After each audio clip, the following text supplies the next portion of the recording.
नमस्कार, श्रेष्ठ भारत में आपका स्वागत है। मैं हूं मुक्ता सिंह। अभी यह तय नहीं है कि इंडिया गठबंधन में शामिल दलों के बीच सीट शेयरिंग का फॉर्मूला क्या होगा। ना ही ये तय है कि इंडिया गठबंधन का चेहरा कौन होगा। लेकिन ये तय हो गया है कि इंडिया गठबंधन के दल मीडिया इंडस्ट्री के एक बड़े हिस्से का बॉयकॉट करेंगे। इनमें वो मीडिया चैनल्स और एंकर्स शामिल हैं जिन्हें मोदी सरकार का समर्थक माना जाता है। ये पहली बार नहीं है जब मीडिया, पत्रकार और पत्रकारिता विपक्ष के निशाने पर हैं। लेकिन ये पहली बार है जब संयुक्त विपक्ष या फिर यूं कहें कि इंडिया गठबंधन में शामिल दलों की ओर से ऐलान किया गया है कि वो मीडिया के एक बड़े हिस्से का बहिष्कार करेंगे। बुधवार शाम को हुई इंडिया गठबंधन की बैठक में फैसला लिया गया है कि अब से गठबंधन में शामिल सभी दलों के नेता, प्रवक्ता ऐसे किसी एंकर या फिर मीडिया समूह के कार्यक्रम में हिस्सा नहीं लेंगे जिन्हें मोदी सरकार का समर्थक माना जाता है। यानी आने वाले वक्त में बहुत हद तक संभव है कि प्रमुख टीवी चैनल्स के डिबेट शो में विपक्ष के नेता या फिर प्रवक्ता दिखाई ना दें। अगर बीते कुछ वक्त में आए विपक्ष के नेताओं के बयानों पर नजर डालें तो साफ पता चलता है कि राहुल गांधी, केजरीवाल, अखिलेश यादव समेत कई बड़े नेता मीडिया की भूमिका पर सवाल उठाते दिखे हैं। राहुल गांधी की अमेरिका विजिट हो या फिर हाल ही में उनका लद्दाख दौरा, राहुल गांधी ये कहने से नहीं चुके थे कि मीडिया स्वतंत्र नहीं है। वहीं अखिलेश यादव लगातार मीडिया पर भेदभावपूर्ण रवैया अख्तियार करने का आरोप लगाते रहे हैं।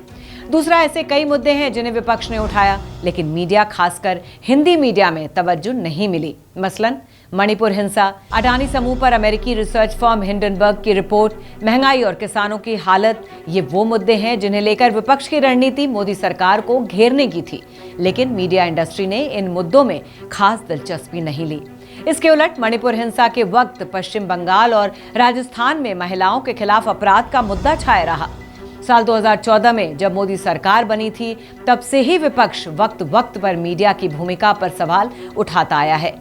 बीते वक्त में ये धारणा और मजबूत हुई है कि मीडिया का एक बड़ा हिस्सा विपक्ष के खिलाफ एजेंडा सेट करता रहा है। इस लिस्ट में विपक्ष की ओर से कई मुख्य धारा के कई बड़े चैनल, टीवी समूह और मीडिया समूहों का नाम लिया जाता रहा है।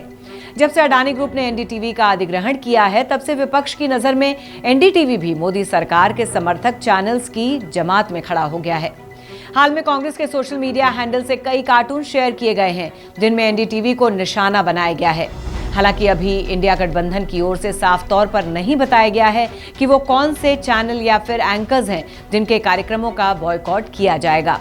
माना जा रहा है कि वक्त के साथ तस्वीर पूरी तरह से साफ हो जाएगी। वैसे सत्ता बदलने के साथ ही मीडिया का पाला भी बदल जाता है। मीडिया उसकी चरण वंदना करती है जो सत्ता में होता है। ये बात शायद कांग्रेस की प्रवक्ता सुप्रिया श्रीनेत भूल गई हैं। वो भूल गई हैं कि नीरा राडिया टेप में पत्रकारों और राजनेताओं की जो बातें सामने आई थी उनमें तो एक वरिष्ठ महिला पत्रकार से कांग्रेस की केंद्र सरकार में मंत्री पद पाने की सिफारिश की जा रही थी। उस वक्त लीक हुए नीरा राडिया टेप ने कांग्रेस सरकार और सरकार के लिए दलाली कर रहे पत्रकारों को नंगा कर डाला था। वैसे भी ये जितना सीधा दिखता है उतना नहीं है कि मीडिया हाउस मोदी सरकार की चरण वंदना कर रही है। हर राज्य में ऐसे कई क्षेत्रीय चैनल हैं जिनमें राजनेताओं का पैसा लगा हुआ है और उस हिसाब से ही उस सरकार का प्रचार प्रसार किया जाता है या फिर उसके खिलाफ फेक न्यूज कैंपेन चलाया जाता है। विपक्षी दल कुछ भी कह ले, लेकिन कहा जाना चाहिए कि हमाम में सब नंगे हैं, क्योंकि विपक्ष में बैठी कई पार्टियों और नेताओं ने मीडिया की पीठ पर सवारी करके ही अपना पूरा करियर चमकाया है।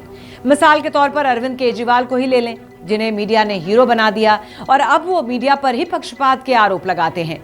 इसमें कोई शक नहीं है कि पिछले 1.5 दशक में पत्रकारिता के स्तर में बहुत गिरावट आई है और पत्रकार एजेंडा ड्रिवन पत्रकारिता कर रहे हैं। लेकिन इसमें ज्यादा दोष उन संस्थानों का है जो एक पत्रकार को उतने पैसे भी नहीं दे पाता कि वो अपने घर की जरूरतें पूरी कर सकें और उसे एक्स्ट्रा मनी के लिए किसी पार्टी और नेता की चरण वंदना ना करनी पड़े। पत्रकारों के लिए वेज बोर्ड पर कोई पार्टी आवाज नहीं उठाती। सैकड़ों की तादाद में पत्रकारों की छटनी पर भी कोई पार्टी अपना मुंह नहीं खोलती। लेकिन जब बात अपने हित की आती है तो वही पत्रकार उनके लिए विलेन बन जाते हैं जिन्होंने उन्हें कभी राजनीति का हीरो बनाया था। तो फिलहाल की इस खबर में बस इतना ही। बाकी खबरों के लिए देखते रहिए श्रेष्ठ भारत। श्रेष्ठ भारत पर खबरों से जुड़े रहने के लिए चैनल को सब्सक्राइब करें, बेल आइकन दबाएं और देखते रहें श्रेष्ठ भारत।